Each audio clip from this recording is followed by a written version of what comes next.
Updates చూస్తున్నాం. వల్లభనేని వంశీకి మరో బిగ్ షాక్ తగిలింది. 14 రోజుల రిమాండ్ విధిస్తూ కోర్టు మరోసారి నిర్ణయం తీసుకుంది. వర్చువల్ గా ఎస్సీ ఎస్టీ కోర్టులో ఆయన్ని ప్రవేశపెట్టారు పోలీసులు.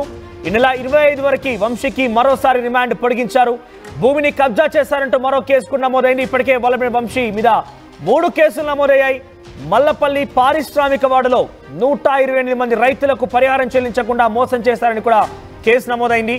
ఎస్సీ ఎస్టీతో పాటుగా కిడ్నాప్ కేసులో కూడా వంశీ అరెస్ట్ అయ్యారు. మొత్తం ఇప్పటికీ వరకు వంశీ పైన 6 కేసులు నమోదయ్యాయి. ఇప్పటికే రిమాండ్ లో ఉన్నారు వంశీ. మరోసారి 14 రోజుల రిమాండ్ ని పొడిగించింది కోర్టు. ఈ నేపథ్యంలో వంశీ మరో 14 రోజులు బూసలు లెక్క పెట్టాల్సిందే. ఆ జైలు సంఖ్యల మధ్యలో ఆయన ఉండాల్సిందే. సో వల్లభనేని వంశీకి సంబంధించి రిమాండ్ మరోసారి పొడిగించడం పైన వైసీపీ నేతలు కూడా కొంత ఆందోళన వ్యక్తమవుతోంది. ఇక రేపో మాపో మంక ఎవరి వంతు అనేది కొంత చర్చగా సాగుతోంది. మరిన్ని అప్డేట్స్ రాజేష్ అందిస్తారు. రాజేష్, 14 రోజుల రిమాండ్ మరింతగా పెంచుతూ వల్లభనేని వంశీ విషయంలో కోర్టు నిర్ణయం తీసుకుంది. ఈ విషయం పైన వైసీపీ నేతల రియాక్షన్ ఏంటి? అటు వల్లభనేని వంశీ కుటుంబీకులు ఏం చెప్తున్నారు, ఆయన తరపున లాయర్లు ఏం చెప్తున్నారు?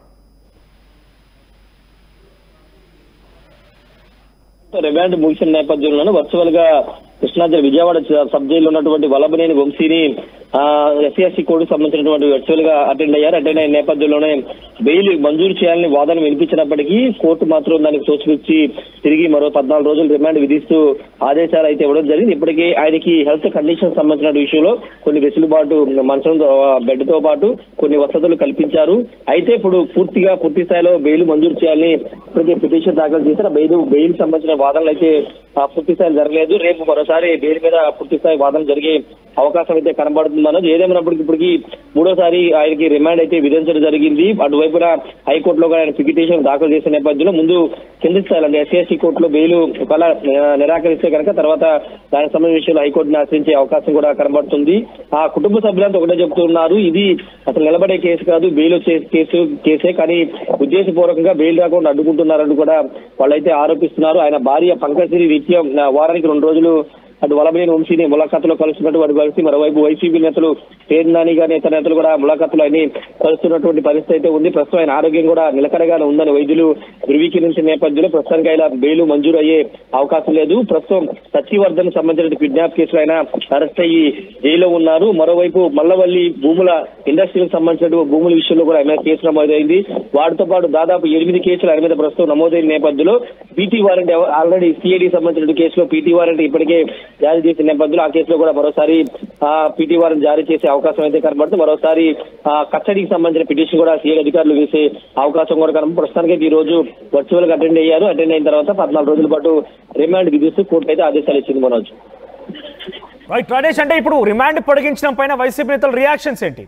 వాళ్ళు ఏం చెప్తున్నారంటే గత నుంచి కూడా వాళ్ళు చెప్తుంది ఒకటే, కావాలని టార్గెట్ చేసి పంపిస్తున్నారని చెప్పి. కానీ కోర్టు కూడా వారు విచారించడం కానివ్వండి ఇవన్నీ కూడా సరైన పద్ధతిలో ఉండాలి, బయట ఆధారాలని ఆయన ప్రమేయం చేయకుండా అంటే ఇన్ఫ్లుయెన్స్ చేయకుండా ఉండాలంటే జైల్లో ఉండాల్సిందినట్టుగా పోలీసులు భావించిన నేపథ్యంలో కోర్టు కూడా అంగీకరించింది. ఇప్పుడు వైసీపీ నేతలు ఏం చెప్తున్నారు? మరి వైసీపీ నేతలు ఒకటే చెప్తున్నారు, ఖచ్చితంగా ఎదుర్కొంటాం, లీగల్ ఫైట్ చేస్తాం, న్యాయపరంగా పోరాటం చేస్తామని అటు ఆయన వంశీ తరఫున వాదనలు గీస్తున్నటువంటి పొన్నవాళ్ళ సుధాకర్ రెడ్డి కానీ వీళ్ళందరూ చెప్తూ ఉన్నారు. అటు కుటుంబ సభ్యులు అదే చెప్తున్నారు, న్యాయం ఖచ్చితంగా గెలుస్తుందని మాత్రం వాళ్ళు చెప్తున్నారు. కానీ సత్యవర్ధన్ కేసులో ఏవని ఉన్నటువంటి వల్లభనేని వంశీకి ప్రస్తుతానికి బెయిల్ వచ్చే అవకాశం లేదనేది కొంత ప్రభుత్వ వర్గాల నుంచి పీబీ నుంచి వస్తున్న సమాచారం. కాబట్టి ప్రస్తుతానికి అయితే వాళ్ళ ప్రయత్నాలు వాళ్ళు చేస్తున్నారు. ఇది కేవలం కక్షపూరిత చర్య, ఖచ్చితంగా బెయిల్ వస్తుందనే నమ్మకంలో అయితే అటు వైసీపీ శ్రేణులు కానీ ఆయన కుటుంబ సభ్యులు ఉన్నారు. మనోజ్, అంటే రాజేష్, ఇంకా ఇది రోజుకి కేసు టఫ్ అయ్యే అవకాశం కనబడుతుంది. నిజంగానే కనుక ఆయన పైన మోపిన కేసులు కనుక ప్రూవ్ అయితే ఆయన పైన నమోదు చేసిన సెక్షన్ల ప్రకారంగా 10 ఏళ్ల జైలు శిక్ష కూడా పడే అవకాశం ఉంది. సో లాయర్లు ఏం చెప్తున్నారు? మరి లాయర్లైతే ఖచ్చితంగా ఈ కేసులో ఖచ్చితంగా ఇది కిడ్నాప్ కేసుతో పాటు ఎస్సీ అంటే ఒక ఎస్సీ కులానికి చెందినటువంటి వ్యక్తిని బెదిరించి బలవంతంగా కేసు వాపసు తీసుకోవడంతో పాటు కిడ్నాప్ చేసి తన ఇంట్లో బంధించినటువంటి కేసు కాబట్టి ఖచ్చితంగా సాక్ష్యాధారాలు ప్రూవ్ అయితే కనుక శిక్ష పడుతుందనేది లాయర్లు కూడా చెప్తారు. అయితే అటువైపున పొన్నవాళ్ళ సుధాకర్ రెడ్డి కానీ చిరంజీవి కానీ వాళ్ళు వాదనలు వినిపిస్తున్న సందర్భంలో అసలు బలవంతంగా ఎక్కడ తీసుకువెళ్ళి అతను వ్యక్తిగతంగా అతను స్వేచ్ఛగా వచ్చాడు. ఎక్కడ కూడా అతన్ని సీసీ కెమెరా ఫుటేజ్ పరిశీలించిన కోర్టు వారు తెలిసింది. కేవలం అతను ఇష్టపూర్వకంగానే వల్లభనేని వంశీ కలిశారు, ఇష్టపూర్వకంగానే ఆ కేసుని వాపస్ తీసుకున్నాడు అనేది ఆ లాయర్లు చెప్పిన. కానీ కోర్టు మాత్రం పూర్తి వాదన విన్న తర్వాత దీనిపైన నిర్ణయం వచ్చే అవకాశం ఉంది. కాబట్టి ఖచ్చితంగా దీనికి సంబంధించినటువంటి విషయంలో ఆ కేసుని పెట్టినటువంటి అటు సత్యవర్ధన్ కుటుంబ సభ్యులు కానీ లేకపోతే పబ్లిక్ ప్రాసిక్యూటర్ వీళ్ళంతా కూడా సాక్ష్యాధారాలు నిరూపించే కనుక వల్లభనేని వంశీకి ఎక్కువ రోజులే శిక్ష పడే అవకాశం ఉంది. మనోజ్. రైట్ రాజేష్. సో వల్లభనేని వంశీ విషయంలో మరొక 14 రోజులు రిమాండ్ పొడిగిస్తూ కోర్టు నిర్ణయం తీసుకుంది. మళ్ళీ ఆయన విజయవాడ సబ్ జైలులో ఉండబోతున్నారు. ఆయన పైన ఇప్పటివరకు మొత్తం 6 కేసులు నమోదయ్యాయి. చూద్దాం మరి ఇంకా ఎంతలా ఆయన వల్లభనేని వంశీని పోలీసులు ఇంకెవరెవరు వచ్చి బాధితులు కేసులు నమోదు చేస్తారు, ఏ రకంగా ఉంటుందో చూడాల్సిన అవసరం అయితే ఉంది. ఇప్పటికే రిమాండ్ పూర్తి చేసుకుని ఆయనకి మరోసారి రిమాండ్ని పొడిగించడం చూస్తూ ఉంటే వంశీ ఇప్పట్లో బెయిల్ వచ్చే అవకాశం, ఇప్పట్లో బయటకు వచ్చే అవకాశం లేనట్టుగా తెలుస్తోంది. చూద్దాం మరి ఏం జరుగుతుంది వల్లభనేని వంశీ పైన కేసు విషయంలో అనేది.